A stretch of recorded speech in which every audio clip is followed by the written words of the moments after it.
बिहार देश का एक ऐसा राज्य जहां पिछले कुछ वर्षों में पुल और पुलियों के गिरने की घटनाएं राष्ट्रीय बहस का विषय बन चुकी हैं।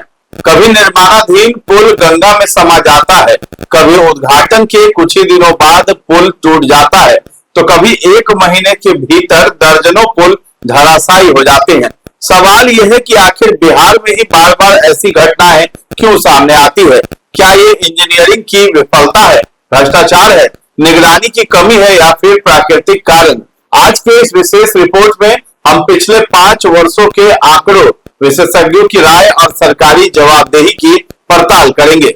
नमस्कार, आप देख रहे हैं न्यूज हाट। मैं हूं आपके साथ रितेश शर्मा। बिहार में पुल गिरना अब दुर्घटना नहीं बल्कि एक पैटर्न बनता जा रहा है। कभी करोड़ों रुपए की लागत से बन रहा पुल उद्घाटन से पहले गंगा में समा जाता है, कभी एक ही पुल 3 बार ढह जाता है, कभी कुछ ही हफ्तों में 1 दर्जन से ज्यादा पुल और पुलिया टूट जाती है और अब बिहार की जीवन रेखा कहे जाने वाले विक्रमशिला सेतु पर भी गंभीर सवाल खड़े हो चुके हैं। आखिर ऐसा क्यों हो रहा है? क्या बिहार की नदियां दोषी हैं? क्या इंजीनियरिंग फेल हो रही है या फिर पुलों के नाम पर जनता के पैसे का खेल चल रहा है? आज हम आंकड़ों, घटनाओं और विशेषज्ञों के नजरिए से समझेंगे कि आखिर बिहार के पुल बार बार क्यों गिर रहे हैं। पिछले 5 वर्षों में बिहार पुल हादसों के कारण लगातार सुर्खियों में रहा है। साल 2024 में स्थिति इतनी गंभीर हो गई कि जून और जुलाई के बीच कुछ ही हफ्तों में 12 से 14 पुल और पुलिया गिरने की खबरें सामने आई। कई मीडिया रिपोर्ट्स के अनुसार केवल 3 सप्ताह के भीतर 1 दर्जन से अधिक पुल ढह गए थे। इसके अलावा निर्माणाधीन अगवानी सुल्तानगंज पुल कई बार ढह चुका है।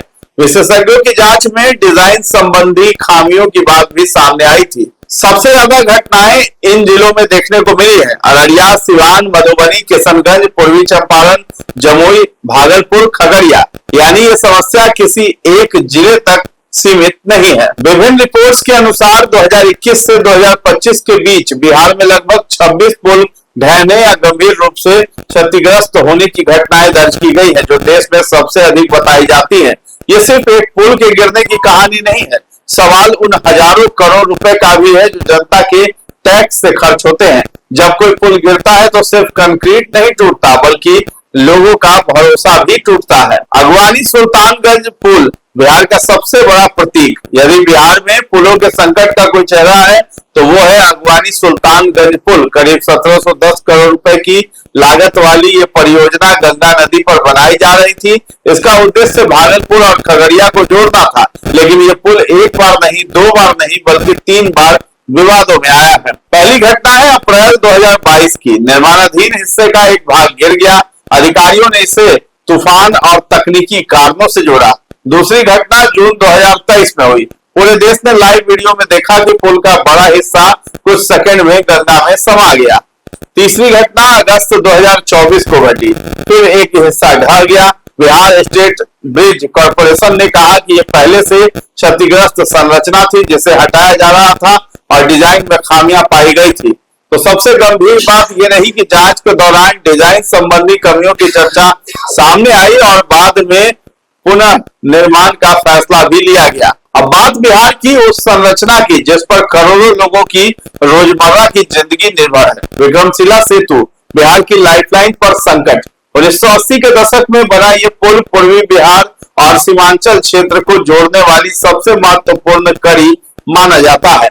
इस पुल से रोज हजारों वाहन गुजरते हैं, लेकिन 2025 और 26 के दौरान इसकी स्थिति को लेकर गंभीर चिंताएं सामने आई। रिपोर्ट्स के अनुसार पुल के कुछ सुरक्षा ढांचों और सुरक्षात्मक दीवारों को नुकसान पहुंचा। बाद में एक 25 मीटर लंबा स्लैब गंगा में गिर गया, जिसके बाद पूरे पुल पर यातायात रोकना पड़ा। मुख्यमंत्री ने हवाई सर्वेक्षण किया और तत्काल मरम्मत के आदेश दिए। विशेषज्ञों का कहना है कि विक्रमशिला सेतु का मामला इसलिए ज्यादा गंभीर है क्योंकि ये कोई निर्माणाधीन पुल नहीं बल्कि दशकों पुरानी जीवन रेखा है। यदि समय पर रखरखाव नहीं हुआ तो इसका असर लाखों लोगों पर पड़ सकता है। सवाल है कि क्या सिर्फ बिहार में ही ऐसा होता है? जवाब है नहीं।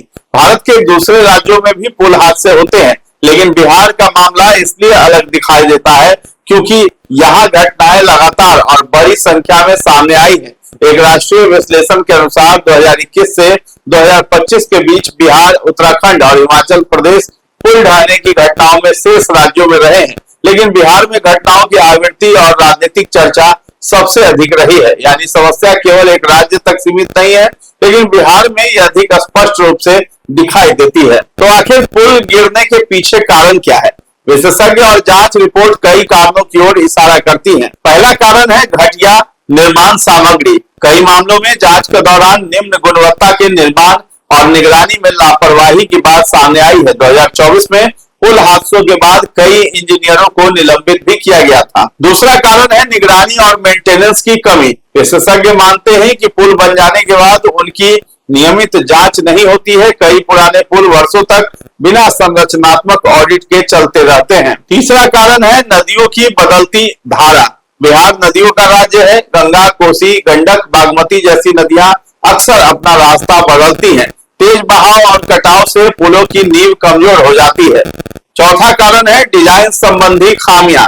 कुछ प्रमुख परियोजनाओं में विशेषज्ञों ने डिजाइन दोषों की ओर भी संकेत किया है। अगवानी सुल्तानगंज पुल मामले में तकनीकी जांच में संरचनात्मक समस्याओं का उल्लेख किया गया था। पांचवा कारण है भ्रष्टाचार और जवाबदेही का अभाव। विपक्ष लगातार आरोप लगाता रहा है कि निर्माण एजेंसियां, ठेकेदार और अधिकारियों के गठजोड़ के कारण ही गुणवत्ता प्रभावित होती है। हालांकि सरकार इन आरोपों से इनकार करती रही है। तो 5 साल में प्रमुख घटनाएं जो है 2020 में कई पुल हादसे चर्चा में आए। 2022 से 24 के बीच अगवानी सुल्तानगंज पुल बार बार ढहा है। जून जुलाई 2024 में कुछ ही हफ्तों में 12 से 14 पुल गिरने की घटनाएं सामने आई। 2025 में अररिया समेत कई जिलों में नए पुलों के क्षतिग्रस्त होने की खबरें आई हैं और 2026 में भी निर्माणाधीन पुल ढहने के मामले में कार्रवाई और निलंबन की खबर आई है। तो सरकार क्या कर रही है? लगातार आलोचनाओं के बाद बिहार सरकार ने कई कदम भी उठाए हैं। पुल हादसों के बाद इंजीनियरों पर कार्रवाई की गई है और कई अधिकारियों को निलंबित भी किया गया है और दोषी ठेकेदारों पर कार्रवाई की बात भी कही गई है। इसके अलावा राज्य सरकार ने ब्रिज मेंटेनेंस पॉलिसी लागू की और प्रमुख पुलों का ऑडिट कराने के लिए आईआईटी पटना तथा आईआईटी दिल्ली को भी जोड़ा है। 85 बड़े पुलों की सुरक्षा जांच की जा रही है। सरकार का दावा है कि नियमित ऑडिट और तकनीकी निगरानी से भविष्य में ऐसी घटनाओं को रोका जा सकेगा। तो किसी भी पुल की उम्र केवल निर्माण पर निर्भर नहीं करती है। नियमित निरीक्षण, समय पर मरम्मत और तकनीकी ऑडिट उतने ही महत्वपूर्ण है। यदि इन पर ध्यान नहीं दिया जाए तो नया पुल भी असुरक्षित हो सकता है। तो बिहार में पुलों के गिरने की घटनाएं जो है सिर्फ इंजीनियरिंग का मामला नहीं है, ये प्रशासनिक जवाबदेही, तकनीकी गुणवत्ता और सार्वजनिक धन के उपयोग से जुड़ा सवाल भी है।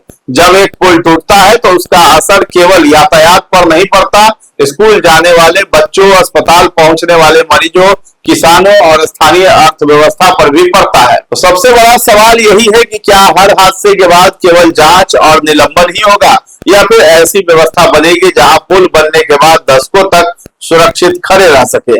विपक्ष लंबे समय से आरोप लगाता रहा है कि पुल निर्माण में कमीशनखोरी, घटिया सामग्री और निगरानी की कमजोरी बड़ी समस्या है। हालांकि सरकार इन आरोपों को राजनीतिक बताती है, लेकिन जनता का सवाल भी सीधा है। अगर एक पुल 1700 करोड़ रुपए की लागत से बन रहा हो और बार बार ढह जाए तो जिम्मेदार कौन? अगर एक जीवन रेखा पुल का स्लैब टूट जाए तो जवाबदेह कौन? अगवानी सुल्तानगंज पुल और विक्रमशिला सेतु की घटनाएं सिर्फ इंजीनियरिंग की विफलता नहीं बल्कि सिस्टम की परीक्षा है और जब तक जवाबदेही तय नहीं होगी तब तक हर नया पुल बनने से पहले एक सवाल जरूर पूछा जाएगा, क्या ये पुल चलेगा या फिर अगली हेडलाइन बनेगा। तो फिलहाल इस खबर में इतना ही है। न्यूज हाट के साथ बने रहें और अभी तक हमारे चैनल को आपने सब्सक्राइब नहीं किया है तो जरूर कर लें। धन्यवाद।